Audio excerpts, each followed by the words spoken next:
this Australian hunk has played characters from the land down under, most obviously and notably for Australia in 2008. Marguerite Dingo Jones and the Trongo Brothers. True Knights of the Outback.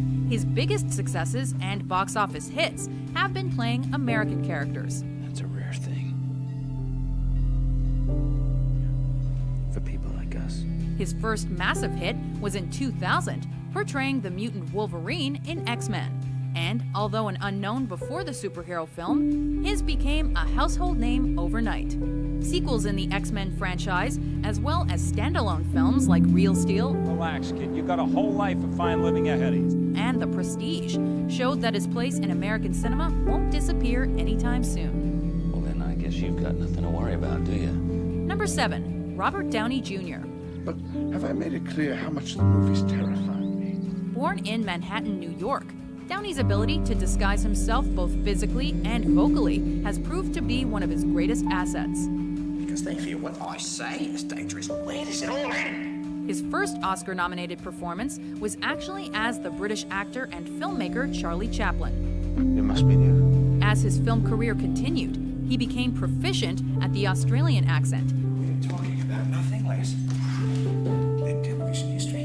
displaying it notably first for the journalist Wayne Gale in Natural Born Killers, and later as Kirk Lazarus in Tropic Thunder. Well, being an actor is no different than being a rugby player, a construction worker, save for the fact that my tools are the mechanisms that trigger human emotion. Though his African-American manner of speaking in the 2008 film is even more memorable. You want to step on a real landmine, you want to die?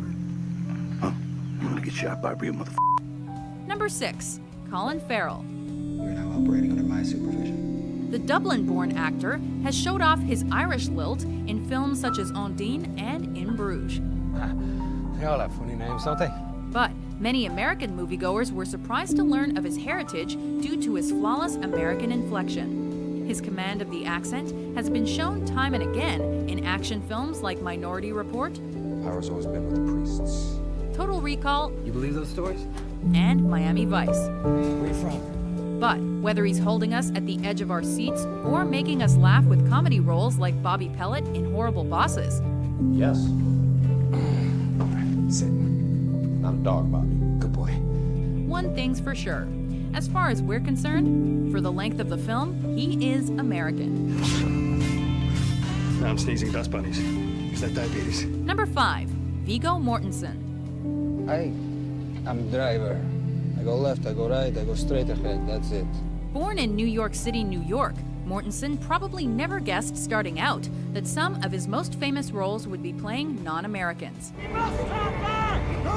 And though his role in the Lord of the Rings trilogy was an accented one, and probably his most famous, perhaps his greatest accented performance was his Oscar-nominated role as Nikolai Luzhin, a member of the Russian Mafia, in 2007's Eastern Promises. Thank you.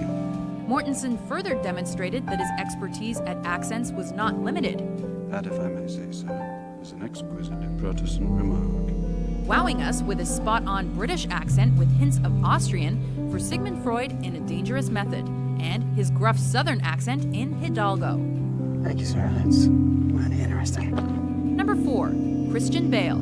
Stop looking at me like that. This hugely talented and successful actor was born in Wales, spent his childhood in England and Portugal, and eventually moved to the US in his teens. Well, I'm making all this living.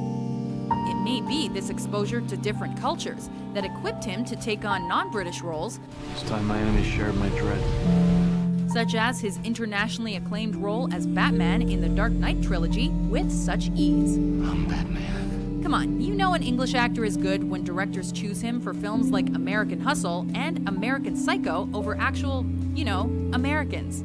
I like to dissect girls. Did you know I'm utterly insane? Number 3, Leonardo DiCaprio. American, huh? Guilty.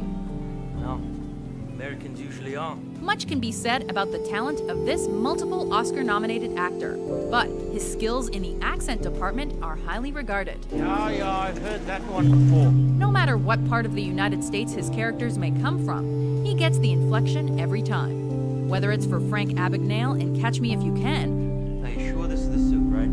or Jordan Belfort in The Wolf of Wall Street. I gave them each $1,000 and told them what Nicholas had done. Then they kicked his his ass. DiCaprio has even gone non-domestic for his characters, portraying a white Zimbabwean in Blood Diamond and an Irish-born New Yorker in Gangs of New York to great effect. If I knew what in the hell that meant, I'd be inclined to take offense. Number 2, Daniel Day-Lewis. I like our chances now. The winner of more Oscars for Best Actor than any other actor ever. Not much, but they're necessary hindrance. It's no surprise that he has also made our list for his excellent grasp of various accents. Every day, I drink the blood of lamb from bandage cracked. Though born in London, England, some of Day-Lewis's best performances have been of non-English characters, including Abraham Lincoln in Lincoln and Daniel Plainview in There Will Be Blood. I drink your milkshake. Whether he's playing a protagonist, as in The Last of the Mohicans, Easy for you to suppose it's their women and children alone on the farms, not yours. or an antagonist, such as in Gangs of New York, there can be no denying that Day-Lewis can be whatever he chooses to be. I'm New York. Don't you never come in here empty-handed again. You gotta pay for the pleasure of my company. Before we unveil our top pick, here are a few honorable mentions. Like I said, me and Alan was getting married in November. So, Just take that finger of yours and point out on this here map where this party's being held. This is hard for me because I am the source of all your troubles. And like the smells yesterday on Fool's Earth. So, Mother Teresa got breast implants. Is that humanizer or not? Number 1, Gary Oldman. Pretend it's that fine centerfold bit. You know what I'm saying? And you're you. We dare you to find an accent that Oldman cannot do. In his long and storied career, the English actor has played a Russian loyalist in Air Force One, I'm not sure that's very comforting. an American police officer in the Dark Knight trilogy, Sir, the Joker card had traces of your DNA on a Transylvanian vampire in Bram Stoker's Dracula, even a dreadlocked, racially mixed up villain in True Romance. I know I'm pretty. In fact, with so many accents in his repertoire, he's recently claimed to have lost his original accent, needing coaching to get it back. So I had a voice coach I had to brush up my English. Regardless of that, the fact is that you never quite know what to expect when walking into an Oldman movie. well, what do you say?